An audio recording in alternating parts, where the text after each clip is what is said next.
Bonjour chers frères et sœurs, je vous salue vous qui aimez l'histoire, je vous salue vous aussi qui aimez l'Afrique, qui vivez ces drames dans votre cœur, comme moi. Je voudrais intituler cette vidéo « Drame géopolitique, indifférence et jeu de domino ». Alors vous savez que les dominos, c'est comme, ce sont des sortes de, comment je peux dire ça? C'est-à-dire que le jeu de domino, c'est-à-dire que quand un est touché, il y a comme un boomerang qui fait que tous les autres, quand un est touché, qu'il tombe, tous les autres également tombent. Voilà, c'est ça, le domino. Et le jeu de domino, c'est un peu ça. Quand un est touché, les autres seront forcément touchés et eux aussi vont tomber. Comme le premier est tombé. Voyez-vous, quand les gens disent que aujourd'hui, le globe terrestre, ce qu'on vit, c'est comme un village planétaire. Un fait qui se produit à un bout du monde, ça touche tous les autres pays. C'est pour ça qu'on ne doit pas se permettre d'être indifférent aux situations. Surtout qu'en Afrique, on a des institutions financées par d'autres personnes de l'extérieur, par notamment l'Union européenne, notamment l'Union africaine, la CEDEAO et beaucoup d'autres organisations. Si vous n'êtes pas autonome pour financer vous-même vos organisations, mais vous ne pourrez jamais être libre. Alors, on a vu des drames. Des gens ont pensé que ça ne les toucherait pas. Parce que on ne veut pas s'impliquer. On est indifférent. Or, quand on veut s'impliquer, il faut le faire aussi, pas par rapport à ses intérêts égoïstes, mais par rapport à la vérité et la justice. Il y a eu la guerre en Sierra Leone, la guerre civile en Sierra Leone. Qu'est-ce que les gens ont fait? Ils sont restés spectateurs. On a coupé des bras de femmes, de jeunes, d'enfants, en parlant de, comment on appelle ça? Quand tu coupais les bras, il y avait manche longue. Quand c'est la main qui est coupée, manche courte. Quand c'est le bras qui est arraché, etc.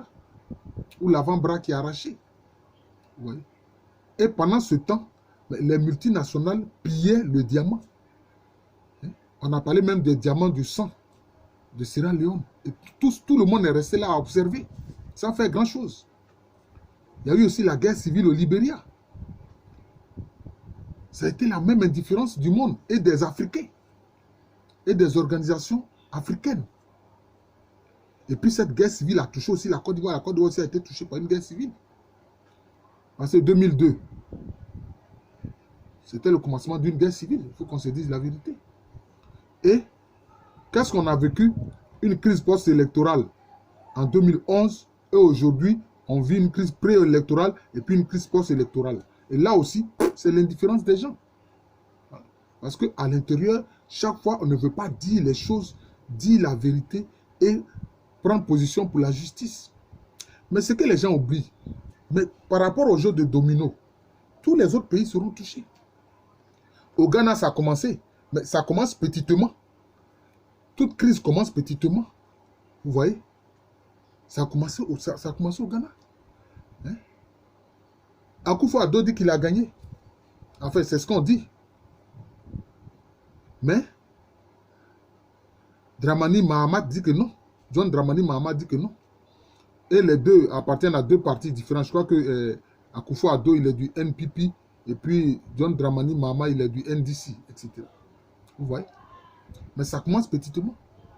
Qu'est-ce qui nous dit que le Ghana ne va pas vivre une crise post-électorale grave, comme on l'a vécu en Côte d'Ivoire ici?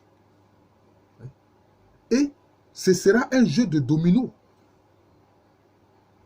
Parce que l'Union africaine reste indifférente, alors qu'elle devrait venir et puis dire la vérité. Regarder effectivement, dire les choses telles que se sont passées, et puis dire la vérité.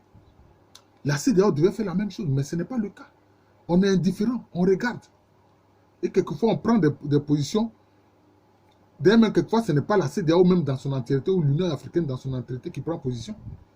Mais c'est le secrétaire général, comme ce Faki Mahama là, qui ne sait pas. Cet homme, vraiment, je dis la vérité, c'est un corrompu. C'est un homme corrompu parce qu'il pense qu'en agissant ainsi, il sera soutenu pour un jour être président du Tchad. Non. Quand on est faux, on est faux. Vous voyez? Donc, c'est cela. Et ça provoque un jeu de domino. Ça a commencé au Ghana aussi. Mais ça va continuer. On a vu cela aussi en RDC. En RDC. Entre Tshisekedi et puis l'autre là, que je ne sais même pas comment on l'appelle. Hein? Ouais. Donc c'est cela.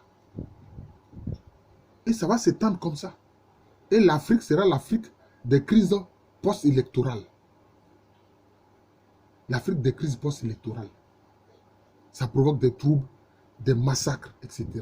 Mais derrière tout ça, bon, les multinationales pillent tranquillement. Parce que quand vous vous entretuez, les multinationales pillent tranquillement. Regardez ce qui s'est passé en Libye. Quand le régime du colonel Kadhafi a été attaqué, là encore, c'était l'indifférence des pays d'Afrique. Ils n'ont rien dit. On a pensé que c'était loin de nous. Mais aujourd'hui, après la mort de Kadhafi, qu'est-ce qu'on voit?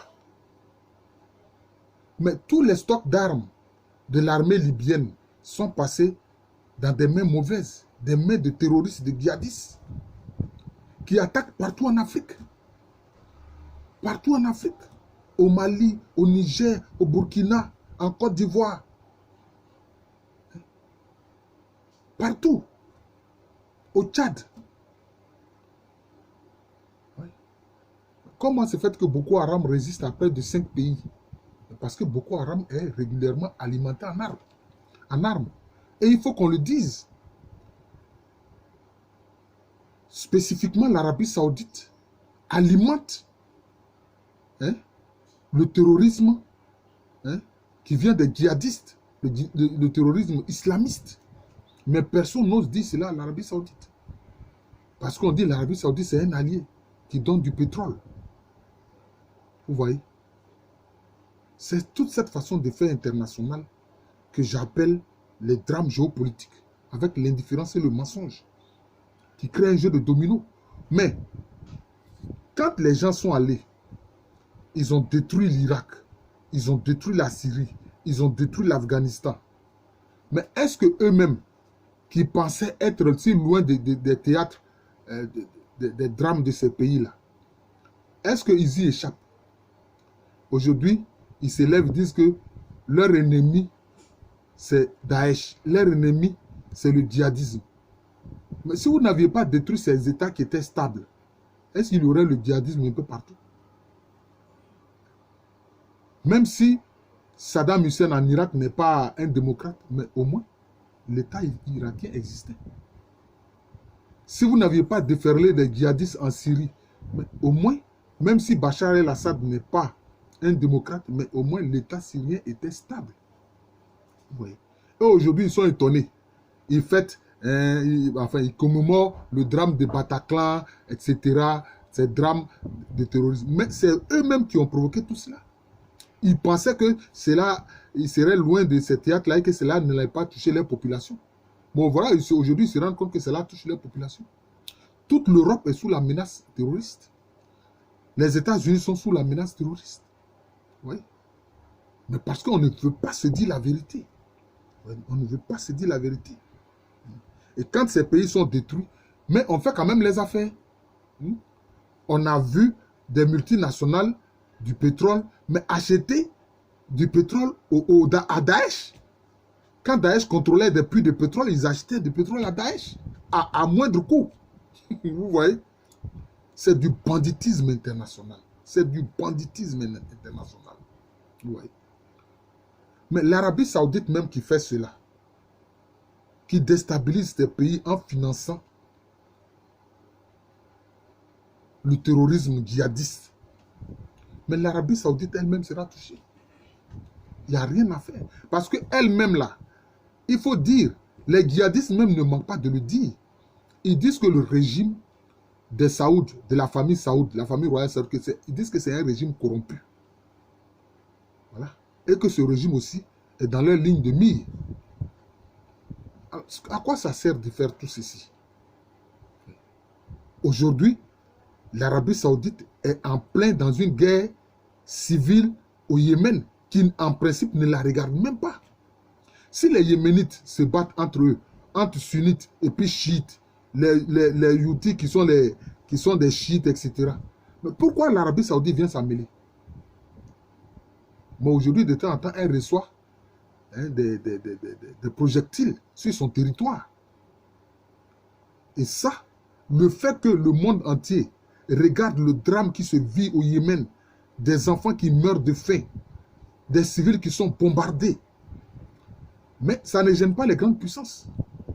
Dans cette affaire, la France, tranquillement, vend ses armes. Depuis que la guerre du Yémen a commencé, mais la France n'a jamais vendu autant d'armes à l'Arabie Saoudite. Vous comprenez?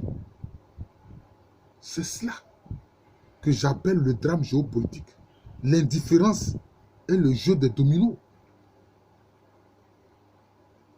Comme si gagner de l'argent sans la morale, sans la justice, ça ne fait rien. Ça ne fait rien. Mais si vous vendez des armes à l'Arabie Saoudite et que ces armes se retrouvent dans la main de djihadistes, terroristes, mais ce sont ces mêmes armes-là qu'ils vont utiliser pour attaquer vos pays, pour attaquer vos villes. Vous voyez? Aujourd'hui, l'Europe est sous la menace constante de terrorisme. Mais ça vient d'où? Ça vient de la politique internationale. Ça vient simplement de la politique internationale. Et la Terre aujourd'hui, comme on le dit là, c'est un village planétaire. Il est plus que temps qu'au niveau géopolitique international, les choses soient fondées sur la vérité, sur la justice. Il faut que la politique internationale soit fondée sur la vérité et la justice. C'est comme ça que la paix viendra. Quand les Européens sont indifférents face à la politique de recolonisation de l'Afrique avec à sa tête la France, je veux dire les dirigeants français, je ne parle pas du peuple français, mais les dirigeants français qui mènent cette politique-là de recolonisation, oui, pour faire continuer de faire et défaire des gouvernements, continuer de faire et défaire des gouvernements, placer à la tête des pays d'Afrique des gens qui leur sont forcément favorables et qui vont donner des marchés de gré à gré aux entreprises françaises. Mais c'est pour alimenter et toujours enrichir quelques familles. Qu'est-ce que le peuple français tire de cela? Aujourd'hui, la France ne peut même pas financer les choses, comme on appelle ça, les retraites. On a laissé mourir les retraités avec cette crise du Covid-19. On les a laissés mourir comme des chiens. C'est ce qui s'est passé. Et ce drame-là, ça va éclater. Dès que le mandat de Macron va finir, cela va éclater, ce drame-là. Il a laissé mourir les retraités. Non-assistance à personne en danger, non-assistance à retraités en danger. Vous comprenez? Donc, voilà le problème. Et quand la France continue cette politique criminelle à travers le CFA, qui ne permet pas une industrialisation, comment une monnaie peut être fixe et puis vous dites que c'est bon? Il y a quelqu'un qui a pris, je crois, un exemple un jour là, qui disait que la fixité du franc CFA, c'est comme un thermomètre qui est utilisé. Le thermomètre affiche toujours 12 degrés. Même si votre température est montée à 40, mais le thermomètre, là, lui, il affiche toujours 12 degrés. C'est avec cette image simple-là qu'il a expliqué le drame du franc CFA et de la fixité de cette monnaie. Vous voyez? C'est ça le problème. Et les Européens, tous les pays de l'Union européenne regardent la France comme continuer cette politique criminelle en Afrique. À cause de ça, les régimes sont déstabilisés. Tous les chefs d'État, tous les régimes qui veulent mener une politique en faveur de leur peuple en Afrique sont déstabilisés et ces présidents sont mis au pilori, bombardés, chassés. C'est ce qui se passe. Mais le bâton du retour, c'est quoi? Et ce sont les immigrés. Ce sont les migrants africains. Et ils ont pensé qu'ils seraient tranquilles. Ils vont faire leur politique criminelle en Afrique avec, comment on appelle ça, leur France-Afrique, hein, avec M. Le Drian, le nouveau FOCA, ils vont continuer cette politique-là. Mais les migrants vont continuer à partir, puisque les jeunes, ils n'ont aucune espérance, ils n'ont aucun espoir. Aucun gouvernement africain ne peut leur donner un espoir. Aucun. Aucun gouvernement africain, aucun, ne leur donne d'espoir. Mais ils vont continuer d'aller en Europe.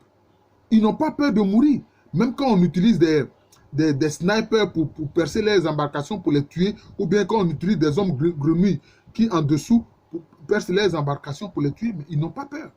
Dernièrement, on a vu au Sénégal, on a envoyé devant les tribunaux un père qui a donné les moyens à son fils d'aller, de prendre, payer le transport d'une embarcation pour aller en Europe.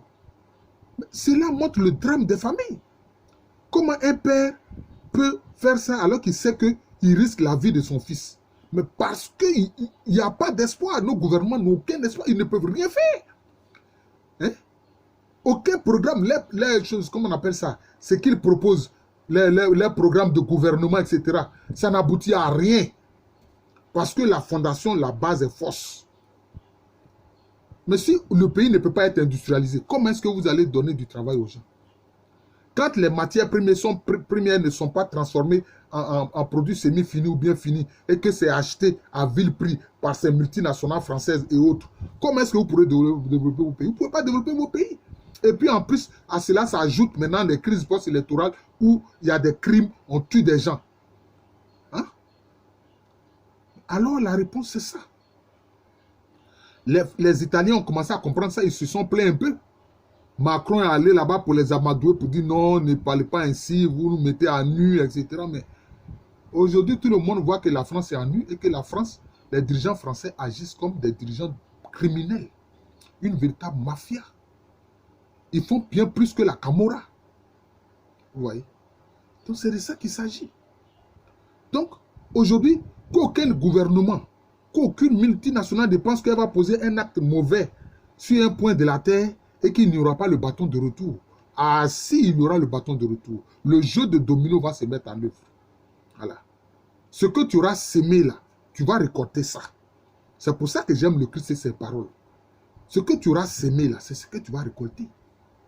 Si tu as sémé la misère ailleurs, cette misère va venir vers toi.